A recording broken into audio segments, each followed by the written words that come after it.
This channel does not promote any violent, harmful, or illegal activities. All content provided by this channel is meant for an educational purpose only. Back to back আরো একটা বড় খবর, বাঘাযতীনে হুড়মুড়িয়ে ভেঙে পড়ল আবাসনের একটা অংশ। বড় খবর এই মুহূর্তে, শহর কলকাতার বাঘাযতীনে হুড়মুড়িয়ে ভেঙে পড়েছে আবাসনের একটা অংশ, বেশ কয়েকজন আহত। বড় খবর, এক্সক্লুসিভ টিভি9 বাংলার পর্দা এই মুহূর্তে দেখাচ্ছি আমরা। বড় খবর, বাঘাযতীনে হুড়মুড়িয়ে ভেঙে পড়েছে আবাসনের একাংশ, বেশ কয়েকজন আহত। সায়ন্ত আমাদের সঙ্গে রয়েছেন টেলিফোনে, আমাদের সহকর্মী। সায়ন্ত, ঠিক কি ঘটেছে? দেখো, ঘটনাটি ঘটেছে হচ্ছে আজকে দুপুরবেলা কলকাতা পুরসভা 99 নম্বর ওয়ার্ডের বাঘাযতীনের বিদ্যাসাগরে এই আবাসনের নিচের অংশের প্রথমে ভেঙে পড়ে, তারপর দুটো আবাসন পাশাপাশি ছিল, দুটো আবাসন বেঁকে যায় এবং আবাসনের একাংশ সম্পূর্ণ ভেঙে পড়েছে। তাতে বেশ কয়েকজন আটকে পড়ে, তাতে 2 থেকে 3 জন গুরুতর জখম হয়েছে বলে জানাই গিয়েছে। তাদেরকে ইতিমধ্যে উদ্ধার করা গিয়েছে, কিন্তু কিভাবে ভেঙে পড়লো তা ইতিমধ্যেই ঘটনা তদন্ত শুরু করেছে কলকাতা পুলিশ। ঘটনাস্থলে পৌঁছেছে, এলাকার জনপ্রতিনিধি পৌঁছেছে, কিন্তু যেখানে কলোনি এলাকা, মূলত যেখানে ভেঙে পড়েছে এটা মূলত কলোনি এলাকা। এখানে পরপর একের পর এক বাড়ি হয়েছে, কোথাও প্ল্যান ছাড়া, কখনো প্ল্যান নিয়ে। সেরকমই কোনো নির্মাণ নকশা ছাড়া বাড়ি তৈরি হয়েছিল কিনা সেটাই মূলত দেখা হচ্ছে। আবার এলাকা সূত্রে জানা গিয়েছে প্রথমে আওয়াজ হয়, তারপরে দেখা যায় বাড়িটা আচমকা ভেঙে পড়ে এবং শুধু ওই অংশ ভেঙে পড়েনি, তার পাশে ছিল আরো দুটো বাড়ির ফ্ল্যাট, মানে দুটো আবাসন। সেই আবাসন দুটো একে অপরের সঙ্গে হেলে গিয়েছে। অর্থাৎ বড়সড় গার্ডেনিং ঘটনার পর আবার বড়সড় ঘটনা এবার যাদবপুরে। সায়ন্ত, একটা অংশ ভেঙে পড়েছে, একটা আবাসনের এক অংশ ভেঙে পড়েছে, আর বাকি কিছু বাড়ি, কিছু আবাসন সেগুলো হেলে রয়েছে, মানে সেগুলো যে কোনো সময় ভেঙে পড়তে পারে। একদমই একাংশ ভেঙে পড়েছে, আর বাকি দুটো আবাসন তারা কিন্তু একে অপরের সঙ্গে হেলে গিয়েছে। অর্থাৎ বাড়ির ভিড় যে কতটা দুর্বল ছিল তা কিন্তু এই ঘটনায় প্রমাণিত হয়ে গিয়েছে। ইতিমধ্যেই ঘটনাস্থলে কলকাতা পুরসভা কর্মীরা পৌঁছেছে। কিভাবে এই ঘটনা ঘটলো তা খতিয়ে দেখা হচ্ছে বলে পুলিশ সূত্রে খবর। বেশ, সঙ্গে থাকো শান্ত। বাঘাযতীনে ভেঙে পড়লো একটি বাড়ির একাংশ, যথেষ্ট বিপজ্জনক অবস্থায় ছিল সেই বাড়ি। কি নিয়ে এই ঘটনা ঘটলো, কিভাবে ঘটলো, কেন কর্পোরেশন নজরদারি করেনি, জিজ্ঞেস করবো পরে আমরা আমাদের প্রতিনিধিকে। অবশ্যই এই মুহূর্তে আমাদের সঙ্গে রয়েছেন বিজেপি নেতা সজল ঘোষ। সজল বাবু, আপনি ছবি দেখছেন টিভি9 বাংলা স্ক্রিনে, একটা বাড়ির একাংশ ভেঙে পড়েছে।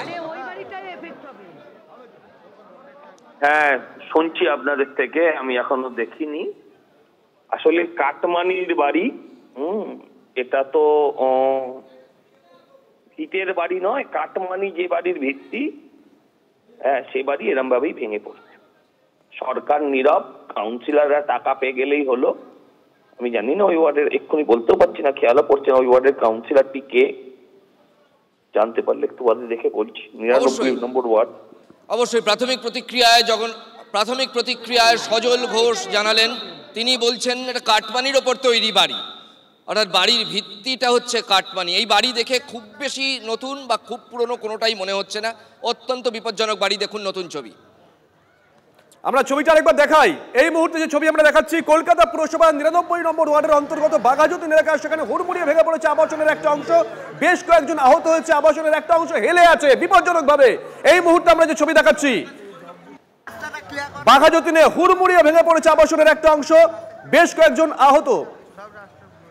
এই মুহূর্তে আমাদের সঙ্গে রয়েছেন এলাকার কাউন্সিলর মিতালি ব্যানার্জি, মিতালি দেবী, শুভজিৎ রয়েছে। মিতালি দেবী, আপনি তো কাউন্সিলর, ঠিক কি ঘটেছে একটু বলবেন? আপনার মুখ থেকে আগে শুনি।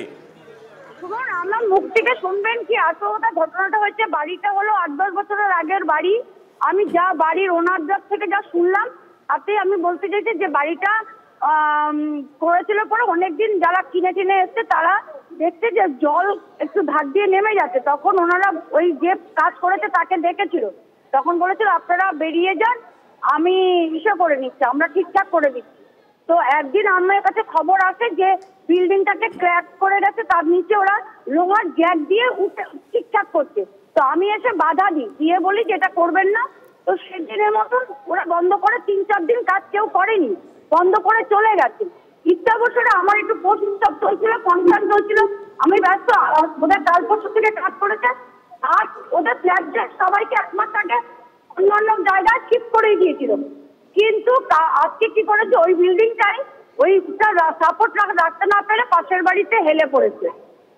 মিতালি দেবী, এই বাড়িটা যে বিপজ্জনক অবস্থায় ছিল সেটা আপনারা আগে থেকে জানতেন? বিপজ্জনক বাইরে থেকে তো দেখে বোঝা যাবে না, ভেতরের থেকে ক্র্যাক করছিল, যার জন্য প্রমোটার না কে ডেভেলপার কাজ করতো, কে রিপেয়ারিং করতে আমি জানি না। আমি দেখলাম একদিন করছে লোক, কি হচ্ছে বলে বাড়িটা চুরি ঠিক করছে, রিপেয়ার করছে। আমি এখানকার মানুষগুলো কোথায়? বলে আমরা অন্যদেরকে শিফট করে দিয়েছি। আপনি কাজ করবেন না, আপনি যে পারমিশন দিয়ে কাজ করছেন তার জন্য যারা কাজ করছে তাদেরকে বললাম, তাদেরকে ওনাকে কাগজ দিয়ে আমার সঙ্গে দেখা করছে, তো আজও পর্যন্ত যাইনি। তারপরে আজকে শুনলাম বিল্ডিংটা এরকম হেলে পড়েছে, আমি এখন স্পটে আছি। বেশ, আপনাকে আরো একটা প্রশ্ন এই মুহূর্তে, যদিও জানি এটা এখন জরুরি অবস্থা আপনার কাছে, একটা প্রশ্ন করব। এই বাড়িটা তো কোনো ব্যক্তি মালিকানাধীন বাড়ি দেখে মনে হচ্ছে না, আবাসন টাইপের ক্যারেক্টার বাড়িটায়। কতগুলো ফ্যামিলি থাকে সেখানে? আবাসন মানে ফ্ল্যাট বাড়ি, একজন এক একটা ফ্ল্যাটে থাকে। আচ্ছা, কলোনিতে। আপনি বলছিলেন মিতালি দেবী যে কাজ হচ্ছিল, আপনি বারণ করেছিলেন, কাজটা কি অনুমতি নিয়ে হচ্ছিল, পৌরসভার অনুমতি নিয়ে? সেটা তো আমি সেই জন্যই আমি বলেছিলাম যে মিস্ত্রিগুলোকে যে তোমরা যে তোমার মালিককে বলো যে যদি পারমিশন নিয়ে কাজ করা থাকে তাহলে যেন আমার অফিসে দেখা করে, আমি দেখবো কাগজ, তারপর তোমরা কাজ করো। তো ওরা কাজটা বন্ধ রাখলো, সেদিন চলে গেল।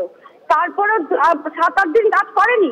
আমার মাঝখানে 10 থেকে কালকে পর্যন্ত 13 তারিখ পর্যন্ত ফোর্স স্টপ ছিল, এই গ্যাপে কাজটা করছিল। আজকে শুনলাম বিল্ডিংটা, আমি এখন এসে দেখলাম যে বিল্ডিংটা হেলে পাশের বাড়িতে। না মিতালি দেবী, আর একটা প্রশ্ন না করে পারছি না। দেখুন, একটা 8-10 বছরের বাড়ি, কোন মশলায় তৈরি হলো বাড়িটা এরকম ভাবে ভেঙে পড়লো? এটা কোন মশলা হতে পারে মিতালি দেবী? সেটা 8-10 বছর আগে ঘটনাটা, তো আমি 8-10 বছর আগে তো এখানে ছিলাম না। আমি তো চলে গেছিলাম না, আমি তো 97 ওয়ার্ডের কাউন্সিলর ছিলাম, আমি কি করে বলবো বলুন? মিতালি দেবী, আমরা ছবি দেখাচ্ছি, বাড়ির একটা অংশ হেলে আছে, মানে এটা তো বোধহয় অনেক দিন ধরে এই অবস্থা নাকি?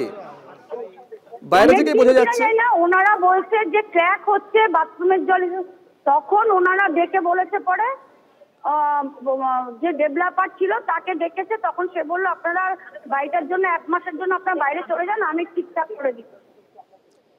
ডেভেলপার কি এলাকারই? আমি এই অঞ্চলেরই কাউন্সিলর। না, ডেভেলপার যিনি, ডেভেলপার কোথাকার জানেন?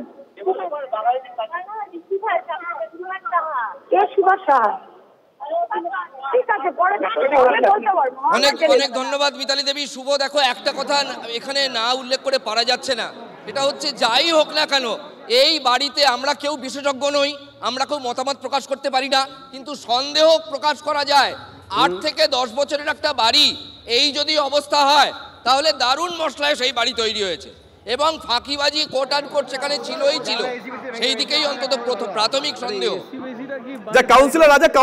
যিনি কাউন্সিলর 99 নম্বর ওয়ার্ডে, তিনি অবশ্য বললেন যে ভেতর থেকে যদি ক্র্যাক এসে থাকে তাহলে আমি কি করে জানবো, কিন্তু আমরা ছবি দেখিয়ে বলছি যে বাড়িটা বাইরে থেকে হেলেছিল। একবার ছবিটা দেখাই, পিসিআর ছবিটা দেখানো সম্ভব? পিসিআর বি গলে, হ্যাঁ, এই ছবিটা রাজা তন্নিষ্ঠা, এই ছবিটা দেখলেই বোঝা যাচ্ছে বাড়িটা কতটা বেঁকে আছে।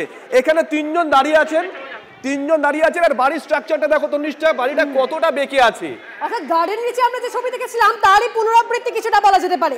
এই ছবি, এইটা যদি বাইরে থেকে কেউ দেখে বুঝতে না পারেন বেঁকে আছে, তাহলে জ্যামিতিক জ্ঞান সম্পর্কে কিন্তু প্রশ্ন তুলতে বাধ্য হব আমরা। হ্যাঁ, এবং কাউন্সিলর অভিযোগ করছেন ডেভেলপার নাকি বলেছেন আমি ঠিক করে দেব, অর্থাৎ দায় তিনি নিজের ঘাড়ে নিয়েছিলেন, মেরামতির দায় নিজের ঘাড়ে নিয়েছিলেন।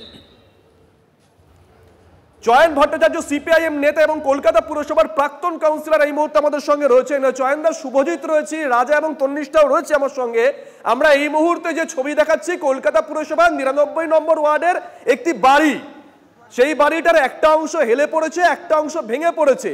আপনি লাইনে ছিলেন, কাউন্সিলরের সঙ্গে কথা বলছিলাম, তিনি বললেন বাড়ির ভেতরে একটা ক্র্যাক এসেছিল, ওখানে কাজ হচ্ছিল, আমি বারণ করি, তারপরেও কাজ করা হয়েছে, সম্ভবত সেই কারণেই ভেঙে পড়েছে।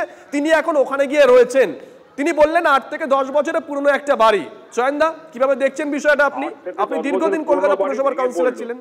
8 থেকে 10 বছরের পুরনো বাড়ি ভেঙে পড়লো, যিনি ডেভেলপার তাকে কি অ্যারেস্ট করা হয়েছে? তিনি তো দায়িত্ব নিয়েছিলেন, আপনাদের কথা যদি শোনান, তাকে কি অ্যারেস্ট করা হয়েছে? আর ডেভেলপার কে চয়নদা একটু বলে দেই, ডেভেলপার কে আমি লাইভে জিজ্ঞাসা করেছিলাম কাউন্সিলরকে, কাউন্সিলরও বলতে পারেননি।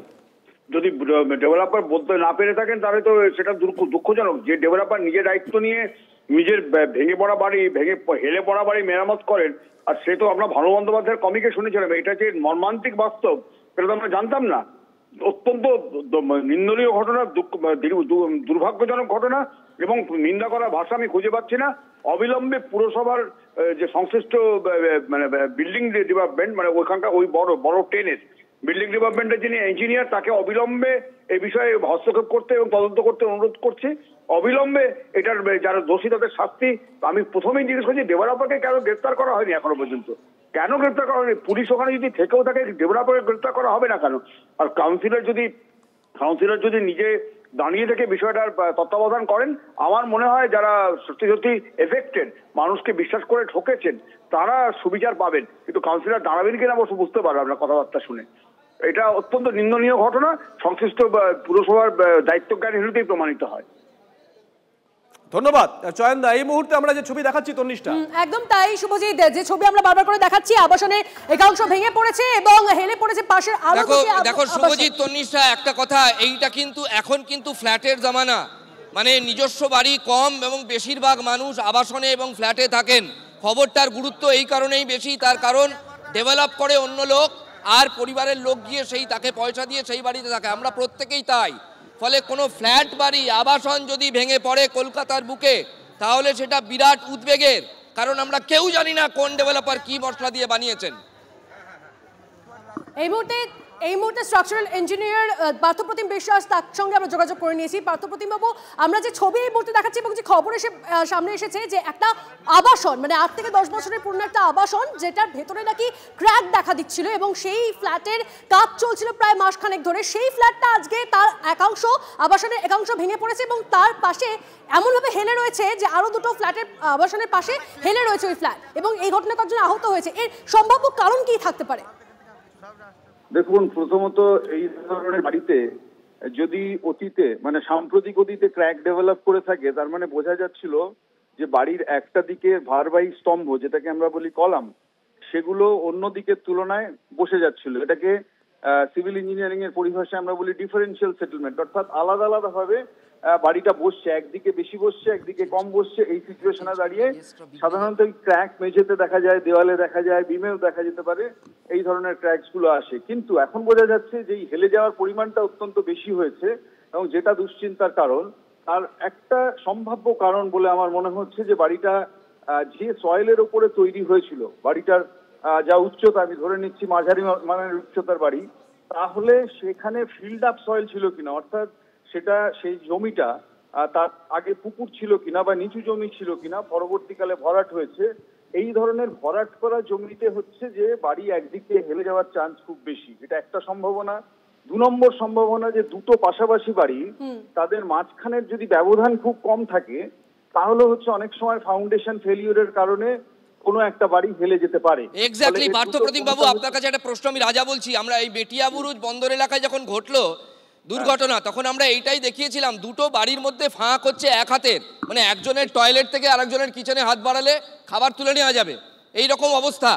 এইটা কেন পুরসভা অ্যালাউ করে? সে তো নিজে বিপদে পড়লো, আর একটা বাড়ি যার কোনো দোষ নেই তাকেও বিপদে ফেললো। একদমই তাই, এবং এটা কলকাতা শহরের একটা বড় বিপদ, যে যেখানে বেআইনি বাড়ি বা আধা আইনি বাড়ি, এই বাড়িগুলো হচ্ছে যে দুটো বাড়ির মধ্যে নির্দিষ্ট ফাঁক যদি না থাকে, তাহলে এটা কেবলমাত্র দমকল ঢুকতে পারবে কি পারবে না সেই সমস্যা নয়, আগুনের সময় এটা যে বাড়িগুলোর স্থায়িত্বকে প্রশ্ন করে। এই যে আজকে যে ঘটনা আপনি দেখাচ্ছেন, বা গার্ডেন রিচ এলাকাতেও বহু বাড়ি আছে আমি জানি, যে যেখানে দুটো বাড়ির ফাউন্ডেশন ভীষণ ক্লোজলি স্পেসড হলে একটা ফাউন্ডেশনের চাপ আর একটা ফাউন্ডেশনে গিয়ে ধাক্কা মারতে শুরু করে, এবং এটা স্বাভাবিক সময় যেগুলো দেখছেন টিল্ট করছে, এটা যদি মাঝারি মাত্রার ভূমিকম্প কখনো হয়, তাহলে হচ্ছে যে এই ফেলিওরটা আরো দ্রুত হতে থাকবে। ফলে এই বিপদ ঘাড়ে নিয়ে কলকাতা বেঁচে আছে। অথচ কলকাতার যদি বলেন যে আমাদের পুরো সংস্থা, যাদের একমাত্র কাজ হচ্ছে এই জিনিসটাকে সুপারভাইজ করা, মনিটর করা, আনফরচুনেটলি তারা রিলাক্টেন্ট, এবং তাদের রিলাক্টেন্সের জন্যই আজকের এত বড় মূল্য মানুষকে হয়তো দিতে হচ্ছে। আমি জানি না আর কত মূল্য দিতে হবে ভবিষ্যতে। বেশ, অনেক ধন্যবাদ পার্থপ্রতিম বাবু, আপনাকে অনেক ধন্যবাদ। এই মুহূর্তে আমাদের সঙ্গে রয়েছেন ওই ওয়ার্ডের, কলকাতা পুরসভার 99 নম্বর ওয়ার্ডের প্রাক্তন কাউন্সিলর দেবাশিস মুখার্জি। দেবাশিস দা, শুভজিৎ রয়েছে স্টুডিও, আমার সঙ্গে তন্নিষ্ঠ এবং রাজাও রয়েছে। দেবাশিস দা, আমরা দেখাচ্ছি আপনার এই ওয়ার্ডে, মানে আপনি যে ওয়ার্ডের কাউন্সিলর ছিলেন, সেই ওয়ার্ডে একটি বাড়ির একটা অংশ ভেঙে পড়েছে, আবাসনের একটা অংশ ভেঙে পড়েছে, আরেকটা অংশ রীতিমতন হেলে রয়েছে। ভয়ঙ্কর সেই ছবি। কাউন্সিলরের সঙ্গে কথা বলেছিলাম, তিনি বলেছেন যে ভেতরে যদি কোনো ক্র্যাক হয়ে থাকে সেটা আমার পক্ষে জানা সম্ভব নয়। আমরা জিজ্ঞাসা করেছিলাম ডেভেলপারকে, তিনি বলতে পারেননি। আপনি একটু বলবেন বিষয়টা? হ্যাঁ, বিষয়টা আমি খোঁজ নিয়েছি। আমি খবরটা যখন ওয়ার্ডের মধ্যে, তো আমি প্রাক্তন হলে পরেও এই ওয়ার্ডের মানুষের প্রতি আমার একটা দায়বদ্ধতা এখনো আছে। তো আমি খবর নিয়েছি। এই ফ্ল্যাটটা তৈরি হচ্ছিল 2015-র অনেক আগে। এই বিল্ডিংটা অ্যাকচুয়ালি আমার আমলে কোনো 4 তলা আনস্যাংশন আমি করতে দেইনি। কলোনি অঞ্চলে এটা কলোনি অঞ্চল, বিদ্যাসাগর অঞ্চল, কলোনি অঞ্চল, 3 তলা পর্যন্ত মানুষ তাদের যে বসবাসের জন্য ব্যবস্থা করতো ছোট ছোট জমিতে, কিন্তু 4 তলা আমি আমার আমলে করতে দিই। 4 তলা এটা। এবং সেই সময় বর্তমান যিনি কাউন্সিলর আছেন, তিনি সেই সময় তখন কাউন্সিলর ছিলেন এই ওয়ার্ডে।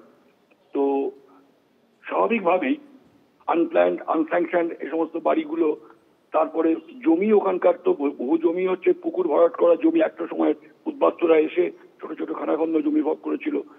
আমি যা খবর পেয়েছি সেটা হচ্ছে যে জমিটায় এই বাড়িটা দীর্ঘদিন থাকাকালীন আস্তে আস্তে বাড়িটা হেলে পড়ছিল। সম্ভবত ওই প্রমোটাররা লোকজন, মানে বাইরের থেকে কোনো টেকনিশিয়ান আনিয়ে ওটাকে চেইন দিয়ে ওটাকে একটু খাড়া করার চেষ্টা করছিল। তো সেটাই করতে যেই এই ঘটনাটা ঘটেছে। এখন এই ব্যবস্থায় এই রাজ্যতে এই সমস্ত ঘটনা প্রতিদিন ঘটছে, নজরদারি সেই জায়গায় সে নেই। তো যা হওয়ার তাই হয়েছে। তবে ভালো খবর, আমি এখনো পর্যন্ত যা জেনেছি যে কোনো ইনজুরি কোনো খবর নেই। একটা বাড়িটা ভেঙে পড়েছে, পড়ে পাশের বাড়িতে পড়েছে, ইনজুরি কোনো খবর এখনো পর্যন্ত নেই। হ্যাঁ দেখুন, আপনাকে মাঝপথে একটু থামাচ্ছি। দেখুন, বিপদের ব্যাপারটা এটা নয় যে কতজন হতাহত হলেন সেটা হয়তো এখনো পর্যন্ত নেই, কতজন হতে পারতেন সেটা একটা বিরাট ব্যাপার। এত বড় একটা আবাসন বটেই তো। শুনুন, আমি আবারও বলছি, এইটা আপনারা আপনাদের মাধ্যমে বলুন। আমি যখন কাউন্সিলর ছিলাম সেই পিরিয়ডে আমরা বামফ্রন্ট পক্ষ থেকে আমরা রীতিমতো নিয়ম করে বলে দিয়েছিলাম কোনো হুমকি, কোনো অর্থ, কোনো কিছু করতে আর মাথা নত করবো না, আমরা আনস্যাংশন 4 তলা করতে দেবো না। এবং সেই পিরিয়ডে হয়নি। এই একটা বাড়ি ওই করে দেখাতে পারবে না যে এই সময় আনস্যাংশন 4 তলা কোনো এলাকায়। অনেক ধন্যবাদ, অনেক ধন্যবাদ। রাজা, আমরা কথা বলছিলাম প্রাক্তন কাউন্সিলর দেবাশিস মুখার্জির সঙ্গে। অবশ্য তার আগে বর্তমান কাউন্সিলরের সঙ্গে কথা বলেছিলাম। তিনি বললেন বাড়িটা 10 বছর আগে তৈরি হয়েছিল। তিনি একেবারে সরাসরি বললেন যদি 10 বছর আগে হয় তাহলে কিন্তু 10 বছর আগে মানে 2015 সালে জানুয়ারি মাসে কাউন্সিলর ছিলেন সেই মিতালি ব্যানার্জি। আমরা অবশ্যই এই খবরের দিকে নজর রাখবো। ফিরছে একটা ছোট্ট ব্রেকের পর।